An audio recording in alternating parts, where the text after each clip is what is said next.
Raise your hand if you have been carrying an extra level of heaviness in these last couple of weeks. Today, we're going to be talking about something that I think is really important that we name as we are learning more and more about the Epstein files in particular. I'm not going to be talking specifically about things that are in the Epstein files that happened to the survivors. I'm talking more today about things that we may be feeling in response to what we are learning and how we need to be aware of this, specifically vicarious shame. So I'll just jump right in and say, trigger warning that we are going to be talking about physicians specifically who were involved in things that we are learning related to these files, not so much about the actual behaviors. But if you are someone who needs to not listen to this episode because it is triggering, I invite you to skip this one. These are hard things, but if we don't talk about them, we will not solve them. And I think it's really important that we spend some time talking about this because I see so much of the conversations tipping this way in physician communities on Facebook in particular. So let's talk about it. Shame is a universal human emotion, and we would like to think that we shouldn't feel it or that we could avoid feeling it. None of us gets to skip this as humans. As we talk about shame, I of course have to reference Brené Brown and her work because it is because of her work that I have language around shame. I went through the Daring Way training, which is all about shame resilience, and we just can't talk about shame without referencing her. So I'm going to try not to bring her name up over and over and over again. If you don't know who I'm talking about, Brené Brown is a PhD researcher. She is just a really phenomenal thinker in the space of shame and shame resilience and other difficult human emotions. She has a number of books. She has a podcast. There are many places to find her. I highly recommend you jump in and start in the middle of her work, which would be Rising Strong, which is where I started with her work. Conversations around what do we do when we've experienced shame? How do we get up from hard falls? How do we resolve the complicated emotions that are within us? Even though it sort of doesn't make sense in her work to start there, I think jumping into that place where she shares just many human stories is just a really powerful place to start. So that is that part of the disclaimer. Let's talk about shame just up front. Again, shame is a difficult human emotion, and there are none of us who do not feel it. There are also none of us who can fully prevent it. She differentiates shame versus guilt in this way. Guilt is, I did something bad. Shame is, I am bad. We might connect shame with something that we've done, something that we've said, but it is a deeper feeling of being intrinsically wrong. And I would argue that within medicine, we sort of ritualize and institutionalize shame. I do think that there are some physicians who get through medicine, maybe without feeling it as much as the rest of us, but we train in a culture of shame. We train in a culture of not good enough. And because we identify so deeply with our role as physicians, when we feel like we are not a good physician, that is deeply shameful. We have to acknowledge that to have this conversation because I think that I see the way shame shows up in so many of us is just, it's frequent, it's palpable. We might mislabel it depression or anxiety if we're going through a tough season, especially if that tough season is connected to something that has happened. Whether or not it was our fault, whether or not we could have done something differently, shame is the thing that we feel. If we think about pimping on rounds, and again, this culture of medicine that really connects missteps or things that we might have said incorrectly or not knowing something with being a bad physician, that just meets the very criteria of the definition of shame. Again, I think we have to understand that part to go into the rest of the conversation, and I know that feels heavy. I know that all of us as humans would prefer not to feel shame. Again, it is a universally painful emotion. but we don't get to live our lives and not feel shame. So shame as I am bad, guilt as I did something bad. Embarrassment is also mentioned, right? We can feel embarrassed that something happened. There are other sort of layers here, but we're going to focus on the emotion of shame because, again, that is what I am seeing. I had to look up some definitions. Again, I'm not a psychiatrist. I'm not a psychologist, right? I didn't study human emotions in the way that somebody might have spent years and written a thesis around. And yet I have done a lot of this work in different trainings to really talk about what is the nature of shame and how does it show up in our bodies, along with other powerful human emotions. Vicarious shame is different from secondary shame. And I think it's important that we differentiate because I think that there might be both here. And I think we struggle with both. But in particular, what I'm seeing a lot of right now is vicarious shame. So let's define those as well. Secondary shame is shame that we might feel for having had an emotion. Easy example of this. If you have gotten angry at a child for something that they did, let's say your toddler broke something. You got angry at them because they broke something. And then you give yourself the second arrow of feeling like you're a terrible parent because you yelled, because you got angry, right? That is secondary shame. So I'm feeling shame in connection with my role as a parent because I felt a different emotion, secondary shame. Secondary shame may be going on right now in some of what we're talking about, but more relevant is vicarious shame. Listen to this definition. Vicarious shame is feeling shame on behalf of someone else and or their actions. So as we are learning things, and I'm going to particularly tie this to the Epstein files because we have to talk about this. As we are learning, the physicians who were involved and named in the files, some of them as actively, I'm going to have to put the words right. I was going to say care, right? Because I usually say caring for patients.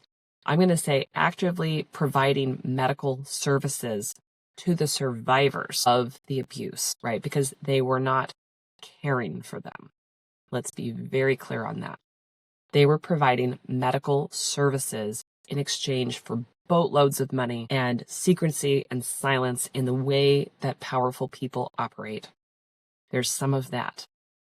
There is also physicians who are named in the files who were just buddies who, maybe weren't providing direct medical care to survivors, maybe were or were not providing direct medical care to Epstein, although it certainly sounds like many of them were advising in some way, even if they were not specifically, again, the licensed physician for them. As we are learning the names of these men, as far as I know, they are all men. That is all I have seen thus far. I think many physicians, and I would probably argue many empathetic women physicians, are seeing this come out and experiencing incredible vicarious shame.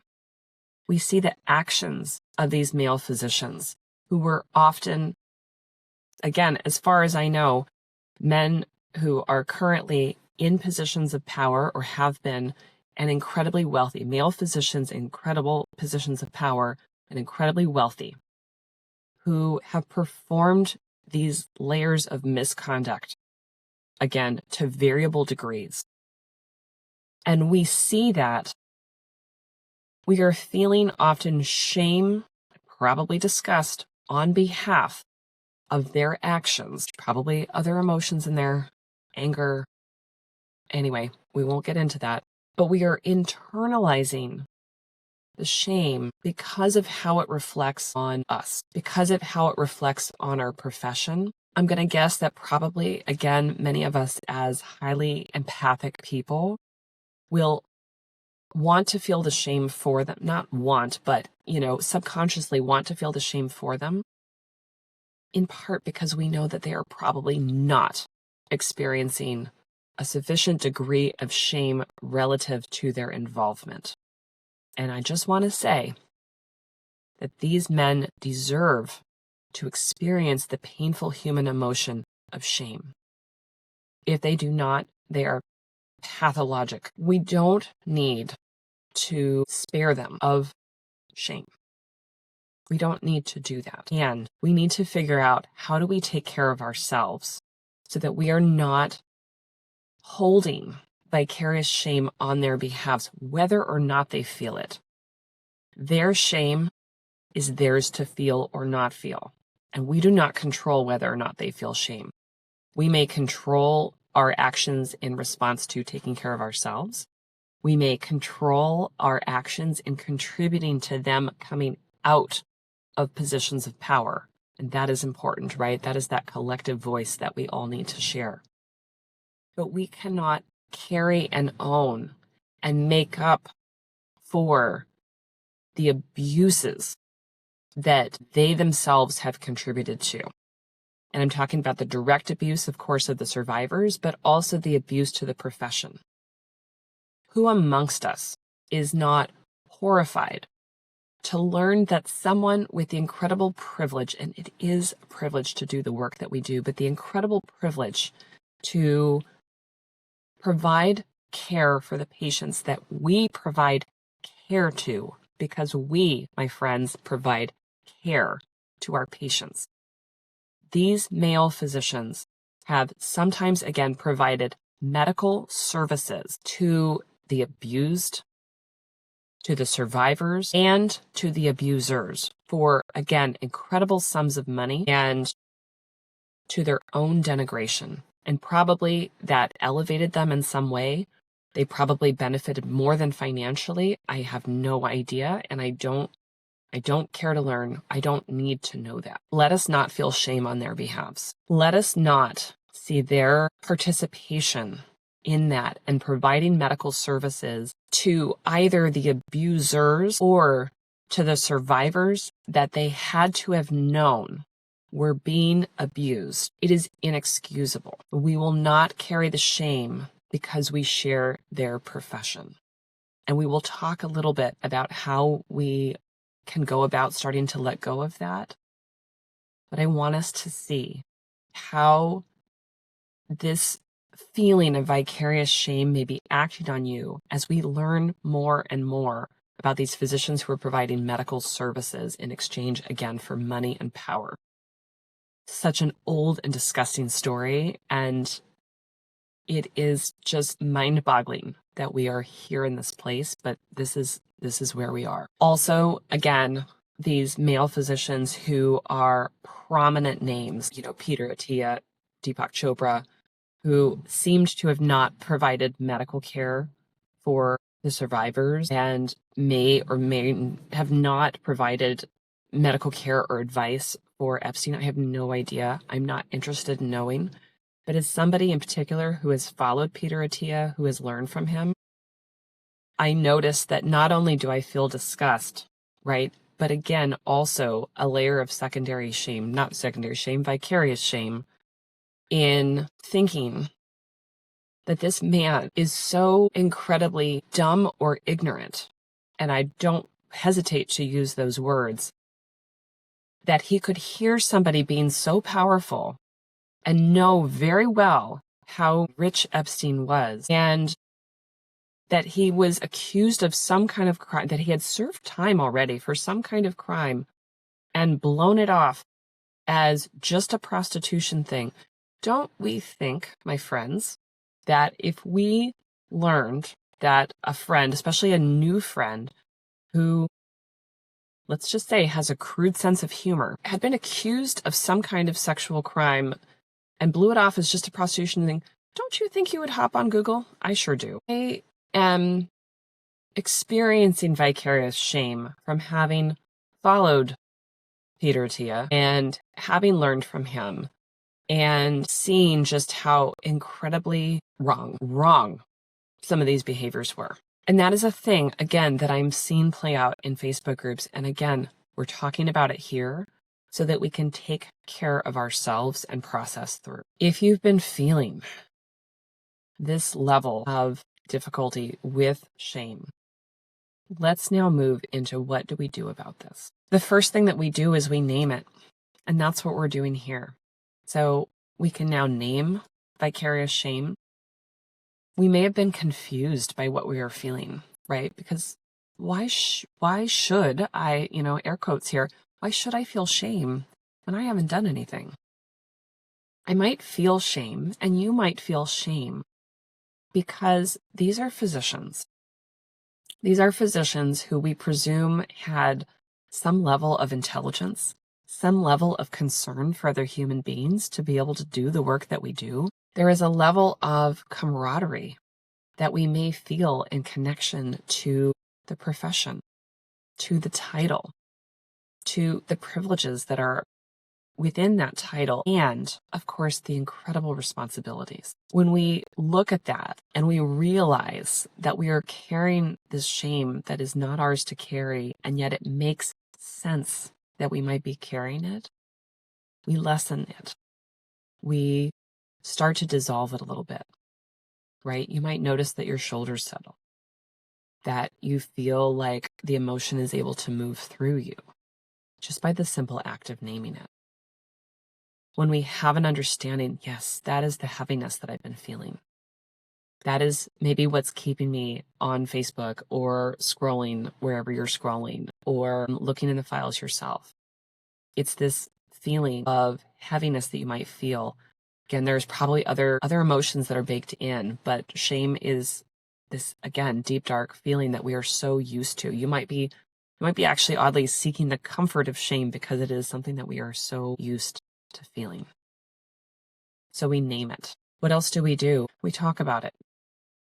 We talk about the discomfort that we feel. We talk about the harm that these men, again, I'm going to continue to say men because as far as I can see, it was male physicians. There are probably others, I don't know. But given that most of us listening are women, most of us listening are women physicians who already carry the load for many of our male colleagues in terms of what is expected from us, from our staff, from our coworkers, from our patients. Let's see this layer of seeing these male physicians abuse their power again.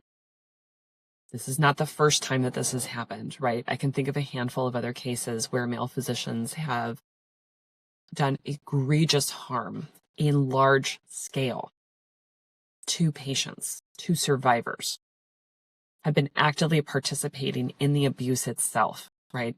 Which is different as far as I know from what's going on here. When we notice that our profession is being harmed by bad apples, by bad actors within our system, again, who are often incredibly powerful and profiting heavily from the abuses that they are doing personally, financially, we have to acknowledge, we have to discuss, we have to support each other. We are not the bad actors. We are carrying the load. And until we acknowledge and let that go, until we give back the pain and suffering to them, we give back the shame to them, in some way. And that's complicated, but we have to take care of ourselves. Many coaching and therapy practices really talk about this. Talk about generational traumas that we might carry or emotions or thought patterns, and finding some way to give it back to where it came from, giving it back to the person, giving it back to the ancestors, giving it up to the earth or the sky or the water or to fire or to space. And if you've never done that, I know that that might sound incredibly woo. You can do this with another human by just acknowledging that you're letting go. When we think about practices of writing down a letter and then burning it rather than sending it to somebody, right? That is what I'm talking about here. This is an active act of letting it go, of sitting in witness, perhaps with another human who might be feeling the same things with you and talking through it and choosing to let it go. That is part of the work here. We also practice critical awareness. Again, this is Brené Brown. Awareness of when we are learning new details, when we are noticing whatever shame feels like in your body, to be aware of it, to understand it, to admit that it's normal for us to feel this way. It's so normal for us as women physicians to be carrying the burden of what others have brought to us. Again, that looks a lot of different ways, and this is just who we are. We carry the suffering of other people by nature of the work that we do.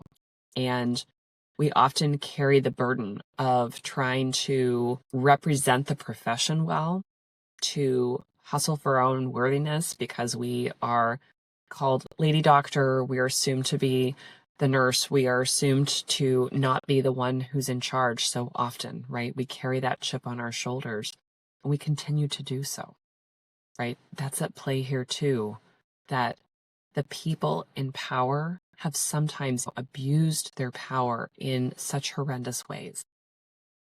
We will not carry that shame anymore. We will not look at those individuals anymore and think, you are the same as me. They are not the same as you. They are not the same as me. We will not identify with them. If we notice that we are feeling shame as we are reading some of these things and thinking, gosh, would I ever abuse my privileges as a physician this way? No. However, have I ever harmed somebody in this way? I'm going to say again, no, you have not. When you notice that you feel something in response to something that's happened from, a patient or something that a patient says, I know this happens to me. A patient sort of accuses generally of, me of having ignored something. And my friends, we are all humans. We miss stuff. And sometimes we are not ignoring, and the patient carries the story that we have, right? That is a common shame trigger for us. I can think of a handful of examples right off the top of my head, which is not relevant, but I want us to see how shame plays on us every day and how we can start to unpack and let it go. When we can name it, when we can be aware of it, when we can speak it and have these conversations together in witness of each other and in support of each other, we let it go. That is how we move through this work. That is how we digest and process emotions that are difficult to feel. That is how we help ourselves in future instances. We are going to learn more and more and more about the Epstein files in particular, and about other abuses that have been perpetuated by physicians, with physicians participating or knowledge of, and that is complicity. We will continue to see those examples because in the history of humans, these kinds of abuses have happened. We can help ourselves by being aware. We can help ourselves by processing the emotions and not making ourselves wrong for having them. We don't need to add secondary shame here. We don't need to feel shame in response to our other emotions. We also don't need to carry shame for other people. Again, we will not fully avoid feeling shame. This is a human emotion, and let's all work together to take care of ourselves, to take care of each other. My friends, I know that this was some heavy subject matter for today. I hope that helps us. I hope that helps us to have some dialogue about things that we may be going through, because I know for myself, there has been a lot of emotional processing in these last couple of weeks, and this is our work as humans. I think this is our work as humans in general, but this is our work in particular as physicians, as women physicians who, struggle with being highly empathic, in carrying the weight of so much on our shoulders.